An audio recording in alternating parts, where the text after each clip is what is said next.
kittens at my feet. They're at the age where they're starting to play around a little bit. Let me see if I can grab one.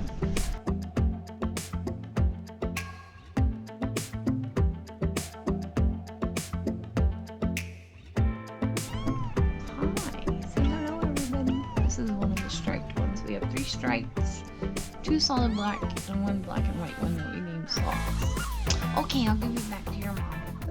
So cute, right? Okay, so let's make a mottling sponge. I usually make about 5, 6, sometimes 7 of these. Just depends. I like to use a new one with each color.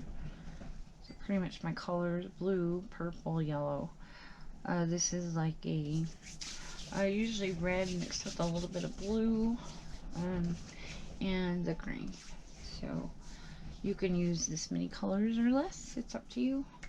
However you want your doll to turn out, but that is what I use usually.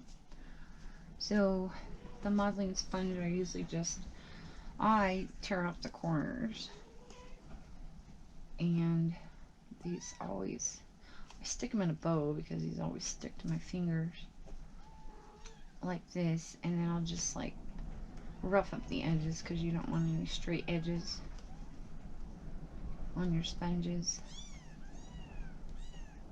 Okay, so it looks pretty ragged when you get done with it, but at least you don't have any straight edges on your sponge.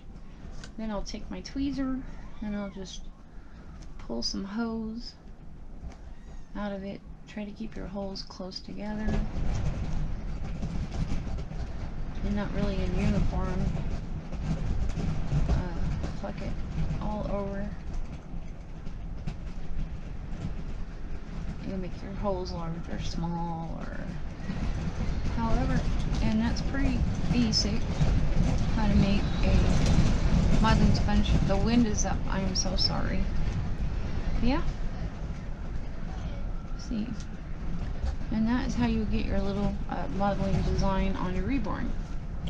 Alright, so make you, I don't know, 3, 5, well, I would make about 5 because these are the colors I'm going to use. So make about 5 of these little sponges before we begin, and I just put them in a cup so I can throw them away. It's easier. And we're going to do a base, like a primer coat on this little girl. This is Myrnie Asleep, and I needed a name for her.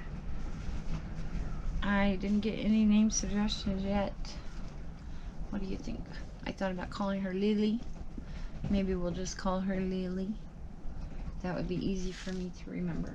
So, alright, just give me a second here and I'll be back and we'll mix up our base. Alright, so we're gonna do, I am so sorry about the wind. We're gonna do our base coat. So I'm gonna go ahead and pour some water in my little cup here. And this is just purified bottled water. And I paint on there paint water so I don't accidentally mistake my paint water for my drinking water. But I'll just put some in my cup. And for our base coat, this little kit is a little peachy to me, so you're going to need your color wheel to kind of figure out what neutralizing base coat that you need. So I kind of figured, I mean, it doesn't match exactly, but it's pretty close to this color here, so we're going to try to go blue violet with our base layer, just to like neutralize this kit on our base coats. So I'm going to be mixing up my flesh base. I guess you try to shake these up pretty good. So we're going to add 1 drop there of base of flesh base, 1 drop, maybe not even a drop. I'm going to put it to the side and add it with my paintbrush of the, this is Zane Aqua. I'm just going to add it to the side there. And then For your washes, you want 1 drop of paint to 40 parts water. I marked my little pipe tool here. Every other line is about 20 drops, which is 1 ml.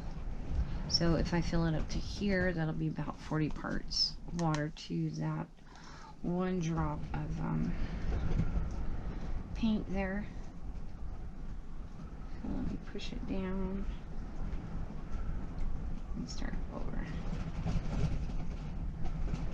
Okay, right to there. And my water to that. Let me get my paintbrush, do a little mixing of the paint here. Pretty white so far. And we're trying to go blue violet. Well, let me add a little bit of blue. See, it's highly pigmented. So, still a little green. Try a little bit of blue. Got primary blue here. Add another little drop over here. And it's stuck. That's when you need your little pokey thing. And stick it. I don't know why these dry out like that. Okay, got a little drop of blue there. Let's add a little bit of blue. Not very much. It's highly pigmented, so you don't want to add a whole bunch.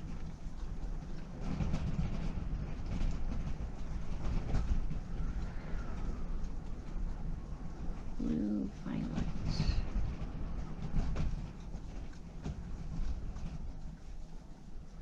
Kind of getting there.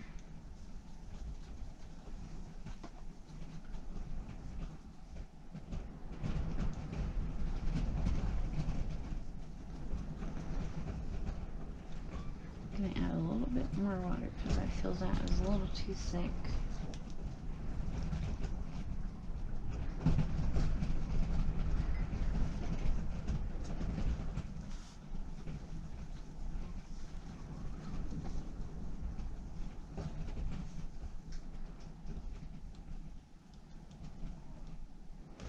More of the aqua blue going and the blue violet, which is okay because that's going to complement that peachy color there.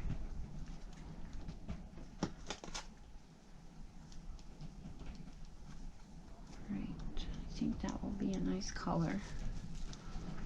Alright, so I ended up adding, let's see, 10, 20, 30, 40 mils of water to this. It's pretty thin. You can see through it. This is my my blend flow. I love blend flow. It just kind of helps the paint stick to the kit. I'm just going to add 2 drops to this mix. And we're going to try that for our washes for this little guy, little girl, little Lily. And that's going to be our base coat. So I'm just going to paint this on my kit and then pat it off with a clean sponge. Put my gloves on. It is Friday. Who's happy about the weekend? I hope the wind's not blowing all weekend. The wind makes everything miserable. You sure can't do a lot outside when the wind blows. I have a clean sponge here. Let me start with a little leg. Oh goodness. I'm just gonna fluff it off a little bit in case there's any lint left on the blankets that I wrapped these little guys in. So I'm just gonna start with the leg. And this is just your base coat, so I'm just going to paint it on there. And then we're going to pat it off with a sponge, a flat sponge. You see how that paint doesn't move at all when you add that blend flow. If you were working without the blend flow, it would just roll off and down the kit, you know, kind of like it is there, because it's a little thick. But it would do that all over and makes a real big mess. So, and I'm just going to pat that off, just to smooth out the paint there. Make sure you don't have any drips going up the leg.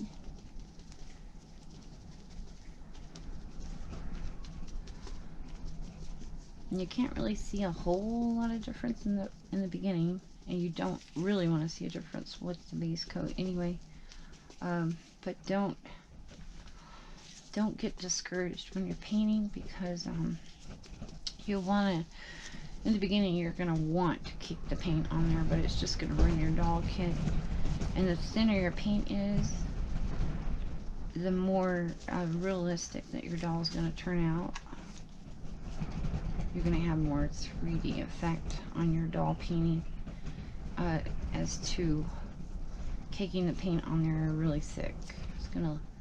It just doesn't look good, and over time your doll gets really, really dark. I know I've done that quite a few times. It's taken me a while to master the art. Some people pick up the art and they're very good. Their first doll turns out beautiful. Some of this, it takes a while. So, and there's nothing wrong with that. Practice makes perfect. Nobody should judge each other's art. You should just admire beautiful art. Alright, you see how that little leg is turning out? So cute. Right.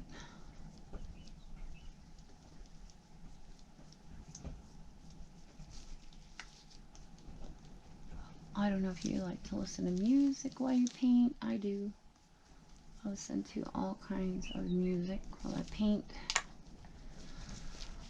Everyone knows if my music's up over here, I'm either painting or cleaning.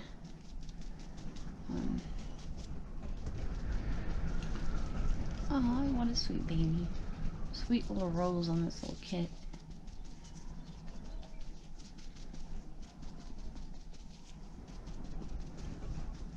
You want to pat your sponge off after a while. It does get a little wet. You see that? Just kind of dry that excess paint off of that sponge. And it's pulling up in the creases. So we're going to get another brush over here. And we're just going to take that little bit of paint out of those creases where it's pulling up. Alright, so hopefully this step helps you. This is what I call just the base layers, and I'll do this like two or three times, but not enough that it turns the kit blue. Okay, you don't want to do that. You're just trying to neutralize your kit to start with the fresh white palette. Okay, so go ahead and repeat that step with your legs and your hands and your head, and we'll come back and I'll show you another step in the reborn process. If you guys enjoyed this video, have a great day, everyone.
bye.